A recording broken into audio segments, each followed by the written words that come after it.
Soul age is a concept used to describe the experiences of soul growth and the development of a soul across lifetimes.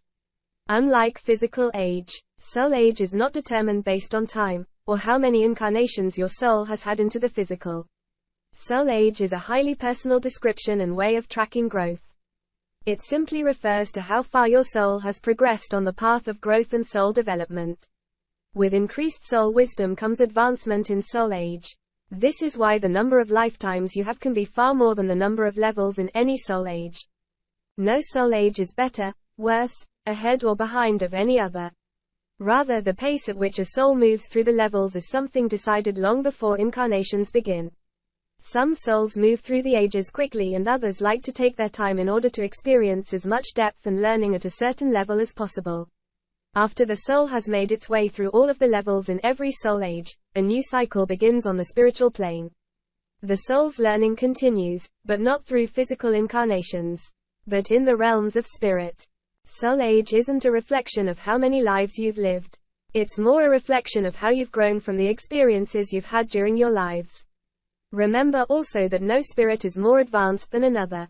We are all simply in different places having different experiences on our evolutionary journeys. The 7 stages of soul age, the 7 earthly soul ages include infant, baby, young, mature, old soul, transcendental soul, and infinite soul.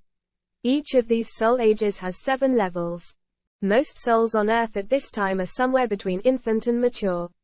Through many old souls are returning to help usher in the ascension and enlightenment of the planet and all humanity. The infant soul age, for souls in this age, learning how to survive is the main concern.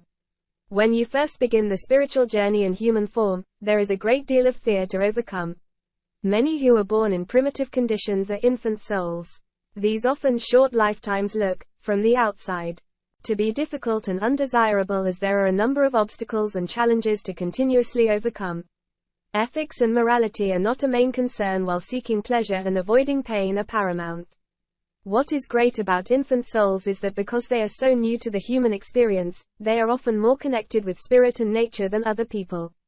They maintain a sense of oneness with the divine throughout their lives and they tend to be simple earthy people. The baby soul age. After progressing through the infant soul age, which could be as many as 20 to 30 lifetimes, a soul begins the baby soul age. This soul has had a number of experiences on earth and is therefore less fearful and more sophisticated. Though life is still often seen as scary, this is the time of demonstrating that you can do things correctly. These souls enjoy structure and authority. They push everyone to conform as they believe this is what will make everyone most comfortable. Baby souls revere religious and political leaders, and are incredibly patriotic, sometimes blindly so. They take pride in doing things the right way. They try to live good and honorable lives, but because there is still fear in them, they have a tendency to be misguided in this quest. Many baby souls become authority figures themselves, sheriffs, doctors, lawyers, presidents of local organizations. They prefer a simple life and still don't concern themselves with existential or spiritual pursuits. They value tradition, family, and being seen as good people in their communities. The young soul age. This soul age is characterized by a need for independence and getting what you want from life. Life is about acquiring and exercising power, testing limits, and great physicality. Wealth is also important, as is competition. Young souls compare themselves to others and compare everyone around them to see who is on the top of social ladder and who is at the bottom. Many currently powerful countries, the United States among them, are collectively young soul places. As a group, citizens have a materialistic definition of success, tend to be focused on forward movement, and value ambition. If your actions gain you influence, wealth, or importance in any way, the action is generally deemed positive or desirable. Ethics are considered at this age, but sometimes take a back seat to achieving. It's young souls, who are tireless workers, who have helped us advance our technology, our military, and our social change.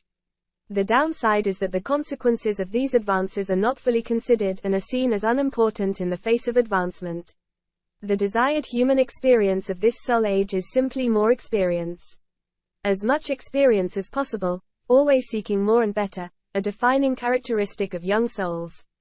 They also have a preference for what can be proven, and so they are heavily identified with the physical body over the spiritual one. Experimenting, adventure, and creativity, with a good dose of practicality and motivation, are all important to a successful life for this soul age. The mature soul age, it is now that souls begin to get the sense that something is missing. All the achievement and prestige that has been amassed no longer seem to define success or create happiness. Thus searching begins. And searching is a defining quality of the mature soul. The tough existential questions like who am I? Why am I here? Where did I come from and where am I going? Are important to this soul age. Relationships deepen, understanding other perspectives and worldviews becomes easier and more important. Recognizing and acknowledge others as emotional and spiritual beings becomes the normal way to relate to others. This is an intensely internal and introspective period. Instead of more stuff, you'll find more of the intangibles of life. More love, more spirituality, more sensuality, more pain, more numbing, more pleasure, more compassion, and more caring. Creativity flows from mature souls, and there is an openness to exploration and the fluidity of life. Mature souls tend to find prominence in their societies, which is ironic given that they place less emphasis on advancement or power. These souls are interesting to others and are seen as living full and authentic lives. Often spiritual seekers and teachers, mature souls tend to be highly educated and yet be satisfied with lower paying jobs if it means they are helping society. The inner exploration of mature soul is balanced by the emphasis on community and relationships. They also value human relationships to the animal kingdom and the natural world. The sense of connection is blossoming here, preparing the way for the old soul age. The old soul. An old soul is a person who has reincarnated through many lives and in doing so, has accumulated knowledge, wisdom, experiences, and life lessons from every incarnation. Their soul age is far older than their physical years. They have moved through many levels of reincarnation, and so they've matured and grown from their many hundreds of lifetimes and experiences. An old soul has a higher vibration and is more consciously aware of their connection with the divine. As the spirit works through life lessons, fulfills promises and soul contracts, and evolves, the true nature of the universe and life become clearer and ever present. An old soul has accrued a wealth of knowledge and understanding, so much so that the individual's gaze is both powerful and somewhat uncomfortable. As a child, an old soul doesn't really fit into groups or cliques, and may seem weird, bizarre, or unpopular. As teenagers, the old soul may rebel, having difficulty conforming to the rules of those in authority. In adulthood, they continue to live a luminal existence and are sometimes thought of as strange or eccentric. The hermit from the tarot comes to mind. As the old soul, the hermit lives a life somewhat isolated and walks a path alone, but this is by choice. Old souls are powerful spiritual teachers and seem to have a way of tapping into their intuitive nature better than anyone else. They aren't afraid to trust their gut instincts. They readily share their quips of wisdom, sudden insights, and epiphanies with those willing to listen.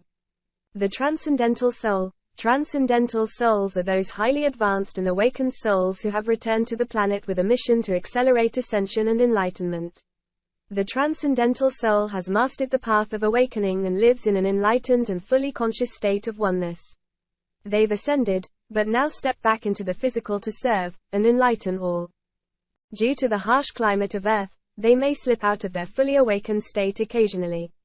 But not for long, and they return to a clear, centered, balanced, and aware state where they can access all dimensions of experience and layers of reality. Their mission is service, and through their presence and teachings they shine light upon the power of oneness, love, and the awakening of all. The infinite soul. The level of the infinite soul is the last incarnation as a physical being for a soul before uniting fully with the greater field of the entire universe. The oneness of creation and all that is. Infinite souls are the full manifestation of the all that is in the physical. Their message and teaching through example is simply love. These souls have nothing to do in the physical incarnation. They are here to pave the pathway of awakening for all by simply being the full embodiment of all that is. The presence of infinite souls is so vast, high vibrational and powerful that their lifespan in the physical typically does not last long. Rather, they may come to the earth for a short while, entering into full embodiment with their full soul presence later in life, as was the case with Buddha and Jesus, or they may enter in and out of the physical. Infinite souls are noticed as great avatars, and they always teach of oneness and love. As humanity continues on the path of ascension, we will be seeing the appearance of more old souls, transcendent souls and infinite souls in the years to come. Soul advancement transcends religion, gender or age, so these infinite souls will transcend these restrictions in terms of how and when they appear as well. Past life regression. Past life regression is a process used to tune into the past life experiences of your soul. Both in terms of challenging past life experiences you can heal, as well as magical past life experiences you can draw upon.